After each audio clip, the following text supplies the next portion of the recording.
Jesus loves all daily Bible school. Praise Lord children. Jesus loves all daily Bible schoolக்கு கர்த்தராகிய இயேசு கிறிஸ்துவின் இன்ப நாமத்தினால் உங்களை ஆசீர்வதித்து வரவேற்கிறேன் children.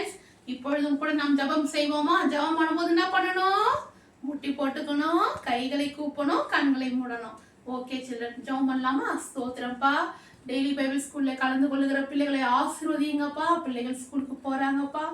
ஆண்டவரே, ஸ்கூல்ல ஸ்போர்ட்ஸ் சொல்லி தருவாங்க. நான் கர்த்தர் தாமே அந்த ஸ்போர்ட்ஸ்ல ஃபர்ஸ்ட் வரணும் ஆண்டவரே. மெடல்ஸ் சர்டிபிகேட்ஸ் வாங்கணும் ஆண்டவரே. டிராயிங் காம்படிஷன் ஆண்டவரே, பேச்சு போட்டி ஆகட்டும் ஆண்டவரே, தகப்பனே எந்த ஸ்போர்ட்ஸ் ஆகட்டும் அதுல பிள்ளைகள் விசேஷித்த ஞானத்துடன் கூட நடந்து ஃபர்ஸ்ட் மதிப்பெண் ஃபர்ஸ்ட் வின்னராக ஆகணும் ஆண்டவரே. முதலா இருக்கணும்ப்பா, வாளா இல்லாம தலையா இருக்கணும், கீழே இல்லாம மேலே இருக்கணும். உங்க பிள்ளைங்க தான்ப்பா டாப்பா இருக்கணும். 100% ஆசீர்வாதத்தை நீங்க பிள்ளைகளுக்கு கொடுங்கப்பா ஆண்டவரை. முத்திர மோதிரமா வைப்பேன்னு சொல்லியிருக்கீங்கப்பா. நீங்க டெய்லி பைபிள் ஸ்கூல்ல கலந்து கொள்ளுகிற பிள்ளைகளை நீங்க முத்திர மோதிரமா வைங்கப்பா. தினந்தோறும் வேதத்தை படிக்கிற உங்க பிள்ளைகளை நீங்க முத்திர மோதிரமா வைத்து ஆசீர்வதிங்கப்பா. ஆசீர்வதிங்க, வழி நடத்துங்க, பலப்படுத்தி சகாயம் செய்யுங்கப்பா. இயேசு கிறிஸ்து நாமத்தினால் பிதாவே, ஆமென். சில்ட்ரன்ஸ், இப்பொழுதும் நாம் கரங்களை தட்டி பாடி தேவனை மகிமைப்படுத்துவோமா? அழைப்பு இருந்ததால நான் போகவில்லை, உங்க அன்பு இருந்ததால நான் கைவிடப்படல. உங்க கிருபை என்ன காப்பதால் வாழ்ந்து கொண்டிருக்க, உங்க அன்புக்கு நிகரே இல்லை. உங்க கிருபை என்ன காப்பதால வாழ்ந்து கொண்டிருக்க, உங்க அன்புக்கு நிகரே இல்லை.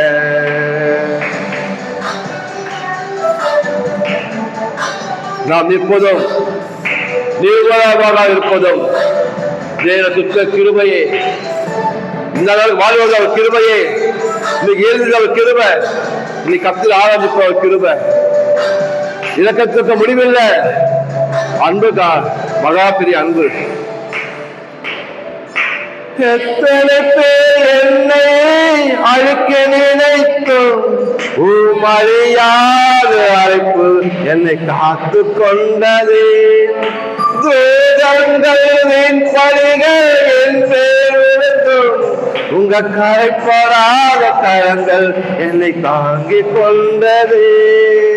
எஜமானனே, எஜமானனே, என்னை அழைத்த எஜமானனே, எஜமானனே, என் எஜமானனே, என்றும் நடத்தும் எஜமானனே.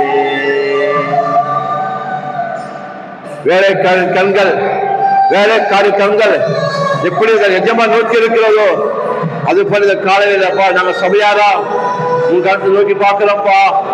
யெகோவா ஈரே, நல்ல மெய்ப்பரே, எங்களுக்கு குறைவில்லையே, தாழ்ச்சி இல்லையே, கர்த்தர் மெய்ப்பரா இருக்கிறது. ஸ்தோத்திரம். மனித அழைத்துக்காரன் ஒன்றோ இரண்டோ நீ எனக்காக திறந்தது 1000 அன்றோ. ஒடுக்கப்பட்டு உம்மை விட்டு ஓடி ஒளிந்து என்னை துரத்தி வந்து ஊழியத்தை துவங்க செய்தீரே. ஆதாரமே, ஆதரவே, அழைத்த அழைப்பின் காரணரே. ஆதாரவே, ஆதரவே, அழைத்த அழைப்பின் காரணரே. உங்களுடைய எங்க போவாண்டவரே, உங்களுடைய நித்திய ஜீவன் வசங்கள் உண்டாண்டவரே. அப்பா சோதரம், நீரே எங்கள் போதுமானவரா இருக்கிறீங்க. நீங்க தேவைக்கு அதிகமானதா இருக்கிறீங்க. எல்ஷடாவாக சர்வல்லம் தேவனாக ஆனவரே, உங்களுடைய கரவை நடத்துவதற்காக ஸ்தோத்திரம். அப்பா, வழியே இல்லாம போனாலும் கர்த்தர் வழிகளை திறந்து நன்மைகளை தருவதே. ஏகாபா தாரா நாம அந்தாரா ஸ்தோத்திரம். அழைத்ததாரோ உண்மை என்னை உயர்த்தி வைக்கும் மேன்மையான திட்டம் கொண்டவர். என்னவர் தாழும் ஏது வந்தாலும் தொடர்ந்து செல்வவர். நான் எந்தெங்கும் சார்ந்திருக்கும் தகுதி உள்ளவர். உம்மை நம்பிடுவேன், உம்மை தொடருவேன், இறுதி வரை நான் உம்மை சேவிப்பேன். உம்மை நம்பிடுவேன், நான் உம்மை சேவிப்பேன், இறுதி வரை நான் உம்மை தொடருவேன். உங்க அழைப்பு இருந்ததால நான் போகவில்லை, நான் உயர்ந்ததால நான் கைவிடப்படலேன். உங்க கிருபை என்ன காப்பதாட வாழ்ந்து கொண்டிருக்க. உங்க அன்புக்கு நிகரே இல்லை. இயேசு கிருபை என்ன காப்பதால வாழ்ந்து கொண்டிருக்க. உங்க அன்புக்கு நிகரே இல்லை. ரோமர் 16ஆம் அதிகாரம் 1ஆம் வசனம். கெங்கிரேயா ஊர் சபைக்கு ஊழியக்காரியாகிய நம்முடைய சகோதரி பெபேயாளை நீங்கள் கர்த்தருக்குள் பரிசுத்தவான்களுக்கேற்றபடி ஏற்றுக்கொண்டு. 2ஆம் வசனம். எந்த காரியத்தில் உங்கள் உதவி அவளுக்கு தேவையா இருக்கிறதோ அதிலே நீங்கள் அவளுக்கு உதவி செய்ய வேண்டுமென்று அவளை உங்களிடத்தில் ஒப்புவிக்கிறேன். அவள் அநேகருக்கும் எனக்கும் கூட ஆதரவாயிருந்தவள். 3ஆம் வசனம். கிறிஸ்து இயேசுவுக்குள் என் உடன் வேலையாட்களாகிய பிரிஸ்கில்லாவையும் அக்கில்லாவையும் வாழ்த்துங்கள். 4ஆம் வசனம். அவர்கள் என் பிராணுக்காக தங்கள் கழுத்தை கொடுத்தவர்கள். அவர்களை பற்றி நான் மாத்திரமல்ல, புறஜாதியாரில் உண்டான சபையார் எல்லாரும் நன்றி அறிதல் உள்ளவர்களாய் இருக்கிறார்கள். 5ஆம் வசனம். அவர்களுடைய வீட்டிலே கூடி வருகிற சபையையும் வாழ்த்துங்கள். அகையாவிலே கிறிஸ்துவுக்கு முதற் பலனாகிய என் பிரியமான எப்பேனெத்தை வாழ்த்துங்கள். 6ஆம் வசனம். எங்களுக்காக மிகவும் பிரயாசப்பட்ட மரியாளை வாழ்த்துங்கள். 7ஆம் வசனம். அப்போஸ்தலருக்குள் பெயர் பெற்றவர்களும் எனக்கு முந்தி கிறிஸ்துக்குள்ளானவர்களும் என் இனத்தாரும் என்னோடு கூட காவலில் கட்டுண்டவர்களுமாயிருக்கிற அன்ட்ரோனிக்கியாவையும் யூனியாவையும் வாழ்த்துங்கள். 8ஆம் வசனம். கர்த்தருக்குள் எனக்கு பிரியமான அம்பிலியாவை வாழ்த்துங்கள். 9ஆம் வசனம். கிறிஸ்துவுக்குள் நம்மோடே உடன் வேலையாளாகிய உர்பானையும் என் பிரியமான ஸ்தாக்கியையும் வாழ்த்துங்கள். 10ஆம் வசனம். கிறிஸ்துவுக்குள் உத்தமனாகிய அபெல்லாயை வாழ்த்துங்கள். அரிஸ்தோபுலியுவின் வீட்டாரை வாழ்த்துங்கள். 11ஆம் வசனம். என் இனத்தான் ஆகிய யொரோதியானை வாழ்த்துங்கள். நர்கிசுவின் வீட்டாரில் கர்த்தருக்குட்பட்டவர்களை வாழ்த்துங்கள். 12ஆம் வசனம். கர்த்தருக்குள் பிரயாசப்படுகிற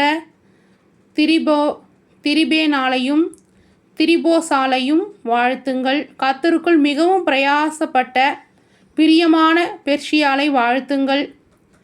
13ஆம் வசனம். கர்த்தருக்குள் தெரிந்து கொள்ளப்பட்ட ரூபேயும் எனக்கு தாயாகிய அவனுடைய தாயையும் வாழ்த்துங்கள். 14ஆம் வசனம். அசிங்கிருத்துவையும் பிலேகோனியையும் எர்மாவையும் பத்திரோபாவையும் எர்மேயையும் அவர்களோடு இருக்கிற சகோதரரையும் வாழ்த்துங்கள். 15ஆம் வசனம். பிலோக்கையும் யுலியாலையும் நேரேயையும் அவனுடைய சகோதரியையும் ஓலிம்பாவையும் அவர்களோடு இருக்கிற பரிசுத்தவான்கள் எல்லோரையும் வாழ்த்துங்கள். 16ஆம் வசனம். ஒருவரையொருவர் பரிசுத்த முத்தங்களோடு வாழ்த்துங்கள். கிறிஸ்துவின் சபையார் உங்களை வாழ்த்துகிறார்கள். 17ஆம் வசனம், அன்றியும் சகோதரரே, நீங்கள் கற்றுக்கொண்ட உபதேசத்துக்கு விரோதமாய் பிரிவினைகளையும் இடர்களையும் உண்டாக்குகிறவர்களை குறித்து எச்சரிக்கையாயிருந்து அவர்களை விட்டு விலக வேண்டுமென்று உங்களுக்கு புத்தி சொல்லுகிறேன். 18ஆம் வசனம், அப்படிப்பட்டவர்கள் நம்முடைய கர்த்தராகிய இயேசு கிறிஸ்துவுக்கு ஊழியம் செய்யாமல் தங்கள் வயிற்றுக்கே ஊழியம் செய்து நயவசனிப்பினாலும் இச்சக பேச்சினாலும் கபடமில்லாதவர்களுடைய இருதயங்களை வஞ்சிக்கிறவர்களுமாய் இருக்கிறார்கள். 19ஆம் வசனம், உங்கள் கீழ்ப்படிதல் யாவருக்கும் தெரிய வந்திருக்கிறது, ஆகையால் உங்களை குறித்து சந்தோஷப்படுகிறேன். ஆனாலும் நீங்கள் நன்மைக்கு ஞானிகளும் தீமைக்கு பேதைகளுமாயிருக்க வேண்டுமென்று விரும்புகிறேன். 20ஆம் வசனம், சமாதானத்தின் தேவன் சீக்கிரமாய் சாத்தானை உங்கள் கால்களின் கீழே நசுக்கி போடுவார். நம்முடைய கர்த்தராகிய இயேசு கிறிஸ்துவினுடைய கிருபை உங்களுடனே கூட இருப்பதாக. ஆமேன். 21ஆம் வசனம், என் உடன் வேலையாளாகிய தீமோத்தேயும் என் இனத்தாராகிய யூகியும் யாசோனும் சொசிபாத்தாரும் உங்களை வாழ்த்துகிறார்கள். 22ஆம் வசனம், இந்த நிருபத்தை எழுதின தெர்தியுவாகிய நான் கர்த்தருக்குள் உங்களை வாழ்த்துகிறேன். 23ஆம் வசனம், என்னையும் சபை அனைத்தையும் உபசரித்து வருகிற காயு உங்களை வாழ்த்துகிறான். பட்டணத்து உக்கிரக்காரனாகிய எரஸ்தும் சகோதரனாகிய குவார்த்தும் உங்களை வாழ்த்துகிறார்கள். 24ஆம் வசனம், நம்முடைய கர்த்தராகிய இயேசு கிறிஸ்துனுடைய கிருபை உங்கள் அனைவரோடு கூட இருப்பதாக. ஆமேன். 25ஆம் வசனம், ஆதி காலம் முதல் அடக்கமாயிருந்து இப்பொழுது தீர்க்க தரிசன ஆகமங்களினாலே அநாதி தேவனுடைய கட்டளையின்படி வெளியரங்கமாக்கப்பட்டதும் சகல ஜாதிகளும் விசுவாசத்துக்கு கீழ்ப்படியும்படிக்கு அவர்களுக்கு அறிவிக்கப்பட்டதுமாயிருக்கிற இரகசியத்தை வெளிப்படுத்துகிறதான 26ஆம் வசனம், இயேசு கிறிஸ்துவை பற்றிய பிரசங்கமாகிய என் சுவிசேஷத்தின் படியே உங்களை ஸ்திரப்படுத்த வல்லவரும். 27ஆம் வசனம், தாம் ஒருவரே ஞானமுள்ளவருமாயிருக்கிற தேவனுக்கு இயேசு கிறிஸ்துவின் மூலமாய் என்றென்றைக்கும் மகிமை உண்டாவதாக. ஆமேன். ஹல்லேலூயா. ரோமர் 16ஆம் அதிகாரம் 16ஆம் வசனம் சொல்லுவோமா? ரோமர் 16:16 ஞாபகம் வச்சுக்கோங்க. ஒருவரையொருவர் பரிசுத்த முத்தத்தோடு வாழ்த்துங்கள், கிறிஸ்துவின் சபையார் உங்களை வாழ்த்துகிறார்கள். பார்த்தீங்கன்னா ரோமர் 16ஆம் அதிகாரத்தில் அதிகமாக சொல்லப்பட்ட வார்த்தை என்னன்னு பார்த்தீங்கன்னா வாழ்த்துங்கள் வாழ்த்துங்கள் வாழ்த்துங்கள் அப்படின்னு தொடர்ந்து எழுதியிருக்கு. பார்த்தீங்கன்னா ஒரு டைட்டில் ஒன்று போடுவோம் இல்லையா? அப்போ ரோமர் 16ல் என்ன டைட்டில் கொடுக்கலாம் அப்படின்னா வாழ்த்துங்கள் என்பதை நம்ம டைட்டிலாக கொடுக்கலாம். ஏன்னா ஒரு காரியம் தொடர்ந்து வந்துக்கிட்டே இருக்குது, ஒரு வார்த்தை தொடர்ந்து வந்துக்கிட்டே இருக்குது ஒரு அதிகாரத்தில் அப்படின்னா அந்த அதிகாரத்தில் எந்த வார்த்தை தொடர்ந்து வருதோ அந்த அதிகாரத்துக்கு அந்த வார்த்தை தான் டைட்டில். புரியுதுங்களா? இப்போ ரோமர் 16ல் எந்த வார்த்தை தொடர்ந்து வந்துட்டே இருந்தது? வாழ்த்துங்கள் வாழ்த்துங்கள், அவங்கள வாழ்த்துங்க, சபையாரை வாழ்த்துங்க, உபசரித்தவங்கள வாழ்த்துங்க, ஆதரித்தவங்கள வாழ்த்துங்க. அப்போ வாழ்த்துங்கள் தான் ரோமர் 16உடைய டைட்டில். நம்ம ரோமர் 16ஆம் புஸ்தகம் ஃபுல்லாக படிச்சிட்டோம். இது கடைசி அதிகாரம். இதில் பவுல் நமக்கு சொல்கிற காரியம் என்னென்னா வாழ்த்துங்கள். பிள்ளைகள் என்ன பண்ணணும்? சகோதர சகோதரிகள் வீட்டில் இருக்கிறீங்க, சகோதரன் தம்பி, அண்ணன் தம்பி, அக்கா தங்கச்சி, இல்லை அக்கா தம்பி அப்படிலாம் வீட்டில் இருக்கிறீங்கன்னா ஒரு நாளைக்கு ஒரு தடவையாவது நீங்கள் வாழ்த்தி கொண்டு இருக்கிறீங்களா? உங்கள் தம்பியை பார்த்து, உங்கள் தங்கச்சியை பார்த்து, இல்லை அக்காவை பார்த்து, கர்த்தராகிய இயேசு கிறிஸ்து நாமத்தில் உங்களை ஆசீர்வதித்து வாழ்த்துகிறேன் அப்படின்னு சொல்லியிருக்கிறீங்களா? சொன்னது கிடையாது. பார்த்தீங்கன்னா ரோமர் புஸ்தகத்தில் ஒரு வசனத்துக்கும் ஒரு அதிகாரத்துக்கு கீழேயும் வாழ்த்துகள் இருக்கும். இப்போ 15ஆம் அதிகாரம் ரோமர் 15ஆம் அதிகாரத்தில் கடைசி வசனத்தில் எழுதியிருக்கோம், சமாதானத்தின் தேவன் உங்கள் அனைவரோடு கூட இருப்பாராக அப்படின்னு எழுதியிருக்கோம். 16ஆம் வசனத்தில் என்ன எழுதியிருக்கு? எல்லாரையும் வாழ்த்துங்கள், தாம் ஒருவரே ஞானமுள்ளவருமாக இருக்கிற தேவனுக்கு இயேசு கிறிஸ்துவின் மூலமாக என்றென்றைக்கும் மகிமை உண்டாவதாக ஆமேன்னு சொல்லி எழுதியிருக்கேன். அதுக்கு முன்னாடி எல்லாருமே வாழ்த்துங்கள். நம்முடைய கர்த்தராகிய இயேசு கிறிஸ்துவினுடைய கிருபை உங்கள் அனைவரோடு கூட இருப்பதாக. ஆமேன் அப்படின்னு எழுதியிருக்கோம். அப்போ வாழ்த்தணும், ஓகேங்களா? உங்களுடைய கூட பிறந்த சகோதரி சகோதரன் நீங்கள் என்ன பண்ணணும்? வாழ்த்தணும். அது மட்டும் இல்லாமல் உங்கள் அம்மா அப்பாவை நீங்கள் என்ன பண்ணணும்? வாழ்த்தணும். நீதிமொழிகள் 31 எழுதியிருக்கு, பிள்ளைகள் எழும்பி அம்மாவை பார்த்து சொல்லணுமா, அம்மா பாக்கியவதிமா அப்படின்னு சொல்லணுமா. கணவன் எழும்பி மனைவியை பார்த்து சொல்லணுமா, நீங்கள் தான் என்னது குணசாலியான ஸ்திரீ அப்படின்னு சொல்லணுமா. பார்த்தீங்கன்னா அது மாதிரி வாழ்த்தணும். தாய் தந்தையரை ஆசீர்வதிக்கிற சந்ததியாரும் உண்டு, அவங்கள திட்டுற சந்ததியாரும் உண்டு. திட்டக்கூடாது. தாய் தகப்பனை திட்டாமல் தாய் தகப்பனை ஆசீர்வதிக்கணும். அம்மா நீங்கள் எனக்கு கர்த்தர் கொடுத்த கிஃப்ட்டுமா, எனக்காக எவ்வளோ சூப்பராக சமைக்கிறீங்க, எனக்காக எவ்வளோ பிரயாசப்பட்டு எனக்கு யூனிஃபார்ம் எல்லாம் துவைச்சி கொடுக்குறீங்க. ஒரு நாளாவது அம்மாவை நீங்கள் வாழ்த்திருக்கீங்களா?